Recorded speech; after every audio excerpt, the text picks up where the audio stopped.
ગુવાર બટેટાનું શાક તો તમે હજારો વાર બનાવ્યું હશે, પણ આઈ એમ શ્યોર આ રીતે તો તમે ક્યારેય નહીં બનાવ્યું હોય. એકવાર જોશો ને તો બનાવ્યા વગર તો રહી જ નહીં શકો. તો અહીંયા મેં લીધો છે 350 ગ્રામ જેટલો ગવાર અને તેની સામે 150 ગ્રામ જેટલા બટાટા લીધા છે. હવે આપણે આ રીતે થોડું તેલ ગરમ કરી અને ગવારને તેલમાં તળી લઈશું. તો આ રીતે ગુવારને થોડો ફ્રાય કરી અને પછી શાક બનાવીશું ને તો એ શાક ખાવામાં વધારે સરસ લાગશે. અને હવે ગુવારને પણ આપણે પ્લેટમાં કાઢી લઈશું અને પછી આ જ તેલમાં આપણે બટાટાને પણ થોડા ફ્રાય કરી લઈશું.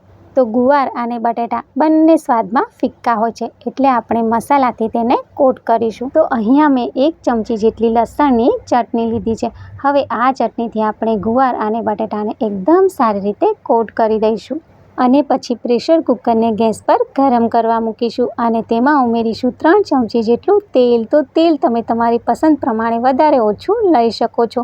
અડધી ચમચી જેટલું જીરું, અડધી ચમચી જેટલો અજમો અને 1 નાની ચમચી જેટલી હિંગ ઉમેરીશું. સાથે ઉમેરીશું 2 નાની સાઇઝના ટામેટાની પ્યુરી. એકવાર મિક્સ કરી અને પછી ઉમેરીશું અડધી ચમચી જેટલું લાલ મરચું પાવડર, 1 નાની ચમચી જેટલો હળદર પાવડર અને 1 ચમચી જેટલું ધાણા જીરું પાવડર. સાથે ઉમેરીશું અડધી ચમચી જેટલી ખાંડ અને અડધી ચમચી જેટલું મીઠું. અને પછી આ રીતે મસાલા અને ટામેટાની પ્યુરીને એકદમ સારી રીતે મિક્સ કરી અને અડધી વાટકી જેટલું પાણી ઉમેરીશું. અને હવે આને એકદમ સારું એવું ગરમ થવા દઈશું. અને ટામેટાં ચડે છે ને ત્યાં સુધી આપણે આ રીતનું એક મિક્સર જાર લઈશું અને તેમાં ઉમેરીશું 3 ચમચી જેટલા સિંગ ભજીયા, 2 ચમચી જેટલા તલ અને 3 ચમચી જેટલું તીખું ચવાણું.